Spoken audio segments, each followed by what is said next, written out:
नमस्कार मित्रांनो. आमच्या इथे कामाला आलेल्या महिलेने मला तिच्यासोबत घडलेली एक सत्य घटना सांगितली.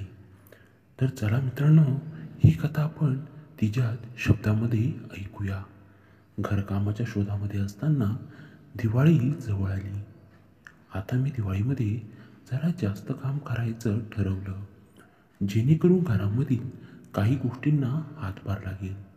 मी काम शोधत असताना एका श्रीमंत घरात मला काम मिळालं. त्यांच्या घरातील सर्व कुटुंब हे परदेशामध्ये राहत होतं. घरामध्ये फक्त एकच व्यक्ती राहत होती. मी साफसफाई करायला गेल्यावर त्याने मला जास्त पैसे देऊन अजून एक काम करायला लावलं. तर चला ऐकूया ते काम नक्की काय होतं.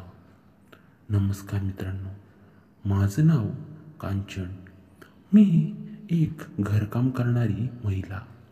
आता झालं असं की मी वर्षभर सगळीकडेच घरकाम करायचे. पण दिवाळीच्या अगोदर 2-3 महिने मी गावी गेले होते. काही कारणास्तव मला इकडे यायलाच मिळालं नाही. आता नक्की करायचं तर काय?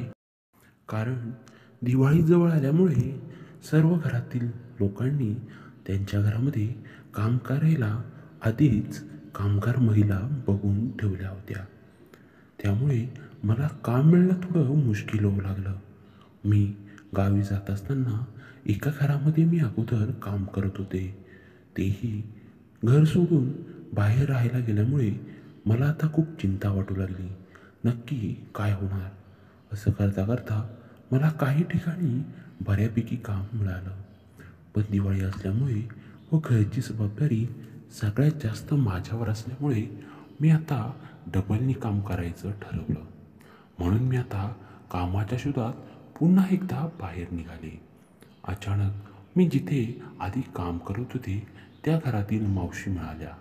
त्या म्हणाल्या, "अगं कांचन, आम्ही राहायचो तिथे आधी कुटुंब राहायला आलंय. पण त्या घरामध्ये जास्त व्यक्ती नसतात. त्यांचं कुटुंब हे परदेशीच असतं. पण तू जर तिथं गेलीस तर कदाचित तुला काम मिळेल." मी त्यांच्याकडनं तो पत्ता घेतला व त्या घराच्या दिशेने चालू लागले. तिथे गेल्यावर दरवाजा बंद दिसला. मी दरवाजा ठोठावल्यानंतर एक व्यक्ती आला. वयाने थोडा जास्त होता. त्याने मला बघून काय काम आहे असं विचारलं. तेव्हा मी त्या मावशींचा नाव सांगून त्यांनी मला इथे कामासाठी विचारायला पाठवलंय असं सांगितलं. तिथे गेल्यानंतर त्यांनी मला सांगितलं, "तसं तर आमच्याकडे जास्त काम नाही आहे, पण आमचं कुटुंब हे परदेशात राहतं आहे. दिवाळीच्या निमित्ताने ते सुट्ट्यांमध्ये 2-3 महिन्यासाठी इथे येणारच आहे. जर त्यांना तुला काही काम लागलं तर मी नक्की सांगेन. तुझा पत्ता मला देऊन ठेव." मी निराश होऊन तिथून निघाले. पण दुसऱ्या दिवशी अचानक तो व्यक्ती पत्ता शोधत आमच्या घरी आला. त्याने आमच्या घरातील सर्व अवस्था बघितली. तो मला म्हणाला की तू उद्यापासून कामावर येऊ शकतेस, कारण आमच्या इथे दिवाळीच्या आधीच पाहुणे येणार आहेत. त्याचं हे बोलणं ऐकून मला खूपच बरं वाटलं. मला खूप आनंद झाला की आता आपल्याला जास्त काम करायला मिळेल. मी खूपच खुश होते. थोड्या वेळाने मी सर्व कामावरून त्यांच्या इथे कामाला गेले. त्यांनी सांगितलं की तुला घरातील सर्व खोल्या छान प्रकारे स्वच्छ कराव्या लागतील. मी पूर्ण खोल्या छान प्रकारे स्वच्छ करून टाकल्या. सर्व पाण्याने पुसून सर्व घर स्वच्छ केलं. माझं काम बघून तो व्यक्तीला खूपच आनंद झाला. तो म्हणाला, "मी आजपर्यंत मन लावून एवढं छान काम करताना कोणालाच पाहिलं नाही." मलाही बरं वाटलं की मला पहिल्यांदा कोणीतरी काम खूप छान केलंय असं म्हटलं होतं. कारण ज्या ठिकाणी मी कामाला जायचे तिथं फक्त लोक काम झाले की पैसे द्यायचे व नाक तोंड मुरडायचे. मला खूप बरं वाटलं होतं. त्यांनी सांगितलं की आमच्या कुटुंबातील व्यक्ती राहायला आल्यावर तू पुन्हा इथे कामासाठी ये. मला आत्ता पण खूप बरं वाटलं होतं. त्याने मला विचारलं की तुला जेवण बनवता येतं का? मी हो म्हणाले. तेव्हा तो म्हणाला, "मग उद्या आलीस की तू माझ्यासाठी जेवण बनव. म्हणजे तुझ्या हाताला नक्की चव कशी आहे मी हे ओळखेल व पुन्हा तुला इथे जेवण बनवण्यासाठी ठेवेल. आता हे ऐकून तर मला अजूनच आनंद झाला, कारण जवळपास या घरातलं साफसफाईचं व जेवण बनवायचं काम माझं पक्कं झालं होतं. मी आता नियमितपणे जाऊन तिथे काम करू लागली. आता मी दुसऱ्या दिवशी गेल्यावर त्यांना छान प्रकारे स्वयंपाक बनवून दिला. त्यांना माझा हातचा स्वयंपाक इतका आवडला की ते म्हणाले, मी आजपर्यंत कोणत्याच हॉटेलमध्ये अशा जेवणाची चव घेतली नाही, तसं तू बनवतेस. माझं कुटुंब 1 आठवड्यामध्ये येईलच. तू आता 1 आठवड्यानंतर नियमितपणे आमच्या घरातील सर्व कामे करायला येत जा. तुला सकाळी जवळजवळ 5:30 ते 6 वाजताच यायला लागेल, कारण घरातील नाश्ता व सर्व आवरणं हे तुझ्याकडे जबाबदारी असेल. असं बोलून मी तिथून निघून गेले. मी कामाच्या बदल्यात ते मला देत असलेला पगारसुद्धा हा चांगला असल्यामुळे मला तिथे काम करायला आता आवडू लागलं. मी हळूहळू घरातील त्यांच्या एक सदस्यच होऊ लागले. मी त्यांच्या घरातील कुटुंब आल्यावर जेव्हा त्यांच्या इथे गेले, तेव्हा त्यांनी माझी सगळ्यांची ओळख करून दिली. त्यांनाही ओळख करून दिली की ते आपल्या इथे काम करणाऱ्या आहेत. त्या खूप छान प्रकारे काम करतात व त्याचसोबत त्यांच्या हातालासुद्धा खूपच छान चव आहे. मी ते आल्यानंतर त्यांना छान प्रकारे तर्री पोहे करून दिले. त्यांना चव इतकी आवडली की ते म्हणाले, आम्ही परदेशामध्ये सुद्धा अशा कोणत्याच पदार्थाला चव घेतली नाही जी तुम्ही बनवलेल्या पदार्थाला आहे. आता मला कळालं होतं की ह्या घरामध्ये आपलं नेहमीचं काम पक्कं झालं म्हणून. मी रोजच जाऊन त्यांच्या घरातील आवराआवर करायचे. त्यांना नाश्ता बनवणं व त्यांच्यासाठी स्वादिष्ट असं जेवण बनवणं हे मला छान प्रकारे यायचं. याला कारण होतं, मी आधी एका हॉटेलामध्ये स्वयंपाकाचं काम करायचे.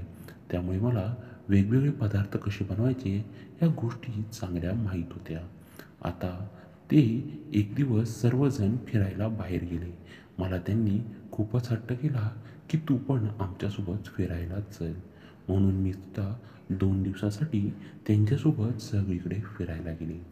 1 ते 2 महिना राहिल्यानंतर ते पुन्हा परदेशात जायला निघाले.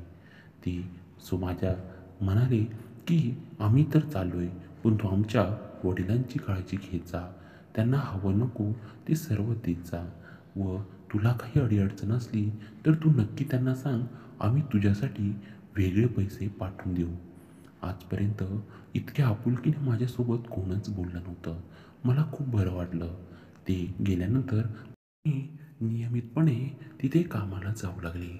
पण आता काम थोडं कमीच असायचं, कारण आता घरातील व्यक्ती कमी झाल्या होत्या. एकटेच ते असल्यामुळे मला त्यांचं इतकं काही काम नसायचं. त्यांना नाश्ता, जेवण व त्यांचे कपडे धुणे हे काम मी खूप कमी वेळेतच आवरायची. त्यानंतर त्यांनी मला विचारलं, कांचन, तू अशा घरामध्ये राहतेस, तुझी काही स्वप्न नव्हती का? तेव्हा मी त्यांना म्हणाले, हो, मला पहिल्यापासून शिवणकामाची खूपच आवड होती. आता ते म्हणाले, मग तू का करत नाही शिवणकाम? तेव्हा मी म्हणाले, मला वेळच मिळत नाही व शिवणकाम करण्यासाठी माझ्याकडे साहित्यसुद्धा नाही. ते म्हणाले, एवढंच आहे ना, मग तू एक काम करत जा. उद्यापासून आपलं इथलं काम झालं की तू शिवणकामाच्या क्लासला जात जा. मी म्हणाले, हो, पण माझ्याकडे शिवण क्लास लावण्याइतके पैसे नाहीत. तेव्हा ते हसायला लागले व म्हणाले, तू जाऊन आधी क्लासला तर जा, पैशाचं आपण नंतर बघूया. आता झालं असं की मी त्या शहरामध्ये एक छान प्रकारे क्लास लावला. संपूर्ण काम शिकल्यानंतर आता मात्र विचार होता की आपल्याकडे शिलाईचं काम करण्यासाठी साहित्य नाही. तेव्हा ही गोष्ट त्यांना कळाली, तेव्हा त्यांनी माझ्यासाठी एक छान शिलाई मशीन घेऊन दिली. मी आता शिलाई करायला लागले. आता ही शिलाईसाठी त्यांनी मला एक गाळासुद्धा घेऊन दिला. कोणी माझ्यासाठी एवढं करतंय हे बघून माझं खूप मन भरून आलं. मी आता त्यांचे ते काम झालं की त्यांच्याच खाली असलेल्या एका गाळ्यामध्ये जाऊन माझं शिलाईचं काम करू लागले. बघता बघता आता माझे दिवस खूपच छान झाले. शिलाईचं कामसुद्धा मिळत होतं व मी त्यांच्या घरातलंसुद्धा काम करत होती. यामुळे मी आता खूपच आनंदी होते. एक दिवस मी त्यांच्या इथे गेले असताना मी काम करत होते. अचानक ते मागून आले व मला म्हणाले, कांचन, मी तुला एक गोष्ट सांगू का? मी म्हणाले, काय? तेव्हा ते म्हणाले की तू मला खूप आवडतेस. त्यांचं हे बोलणं ऐकून मी थोडी भांबावल्यासारखी झाली. पण त्यांना कसं सांगणार की तुम्ही पण मला खूपच आवडता. माझ्या नवऱ्यापेक्षा तुम्ही मला जास्त मदत केली आहे. आता असं ऐकून ते हळूहळू माझ्याकडे जवळ येऊ लागले. मी त्यांना म्हणाले, हो, पण आधी तुम्ही दरवाजा तर लावून या. असं म्हणताच ते घाईघाईत जाऊन दरवाजा लावून आले. त्यांनी मला स्वतःच्या जवळ घेतलं. जवळपास 15 ते 20 मिनटं आम्ही एकमेकाच्या मिठीमध्येच होतो. नंतर दिवसभर ते माझ्यासोबत करतच होते. आता जेव्हाही वेळ भेटायचा तेव्हा मी दुकानाचं शटर लावून वरती त्यांच्याकडे जायचे व दिवसभर मोकळी होऊन घ्यायचे व त्यांनासुद्धा छान प्रकारे शांत करायचे. तर मित्रांनो, तुम्हाला आपला कथा कशी वाटली हे नक्की सांगा व कथा आवडल्यास चॅनेलला सबस्क्राईब करायला विसरू नका.